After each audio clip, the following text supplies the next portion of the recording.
Today we will discuss enzymes in therapy. Enzymes are the specific proteins which are produced by the living cells. And what is the function of these enzymes? They catalyze several biochemical reactions. Some substrate act with specific enzymes and called as coenzymes. There are some substrates or substance, they act with specific enzyme and we call them coenzymes. We call them coenzymes.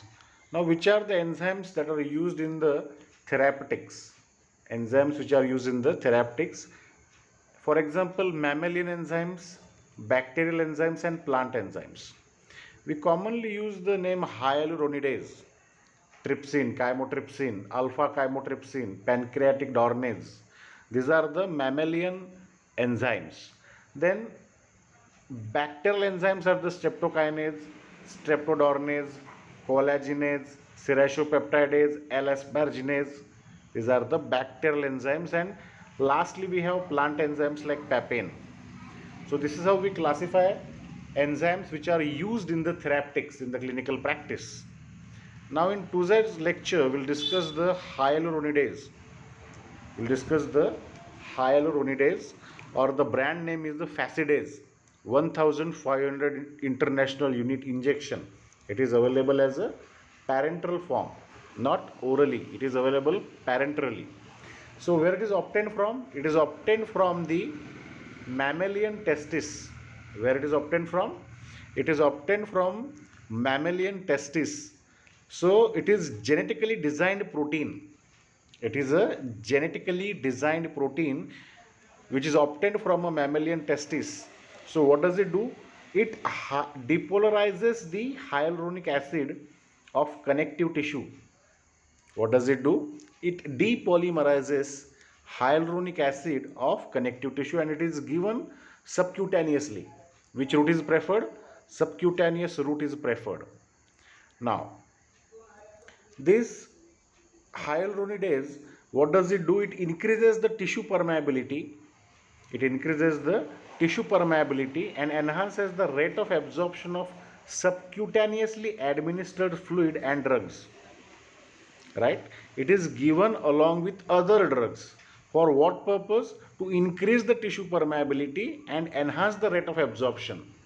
It is given with other drugs for the enhancement of the rate of absorption, and it also increases the tissue permeability, but it can produce allergic reactions. It should not be injected an infected site to avoid the spread of infection. Means it should not be injected nearby in the infected sites, because it may spread the infection. It may spread the infection. Now where we use therapeutic uses particularly? Actually it is used for the hypodermoclysis. Hypodermoclysis in the infants and children in whom large volumes of fluid are given subcutaneously, because in them very small and feeble veins are there. So it is not possible to inject a large volume of fluid through the veins. So we can give them these fluids subcutaneously, and we call it as a hypodermoclysis. As you can see in the picture, hypodermoclysis. Below the skin, in the subcutaneous tissue, we inject large volume of fluids in the children and infants particularly. Particularly in the infants, we use this hypodermoclysis. Hypodermoclysis, we give the fluids subcutaneously. Then to hasten the resorption of fluids and blood in the hematoma, if there is a hematoma. So for the resorption of that hematoma, for the resorption of fluid, we gave this hyaluronidase injection. We gave the hyaluronidase injection. Then along with the local anesthetic to increase the effectiveness of a local anesthesia, radiography, hyaluronidase enhances the absorption of radio opaque substance it enhances the absorption. It enhances or it will help for the absorption of the radio opaque substance so that it can clearly seen. So these are the various uses of the hyaluronidase. Then it is also given together with fluids injected into the body to treat dehydration. As you can see, skin pinch test is done for the diagnosis of dehydration. So if there is a dehydration, so you can give this hyaluronidase along with the fluids like NS, DNS, RL. For what purpose? To treat the dehydration. Then hyaluronidase is also used as an aid in helping your body to absorb other injected medication. Means it will enhance the absorption of other medications or drugs. Before taking this medication, you should not treat it with hyaluronidase if you are allergic to it.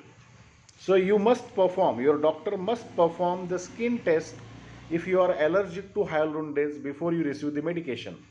If you are allergic to the hyaluronidase previously, your doctor must perform skin test.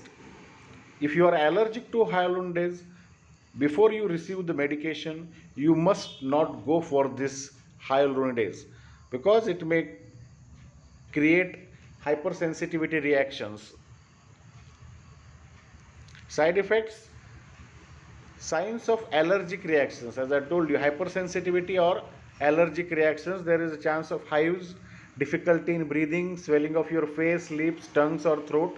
So these are the various signs of allergic or hypersensitivity reactions. Or there is a swelling of your hands, feet or any other body areas. There is a chance of pain, swelling, itching or redness where the injection was given. So these are the side effects of the hyaluronidase injection. Then what are the various brand names and dosage forms? Brand names and dosage forms of the hyaluronidase: Ampidase, Hyalnex, Vitrase, Vidase. These are the various brand names and dosage form available. As I told you, in injectable form which is given subcutaneously. So 150 units per ml or 200 units per ml, or human recombinant is also available, 150 units per ml. These are the various dosage form available. So this is all about the hyaluronidase, which are used as an enzyme in the therapy.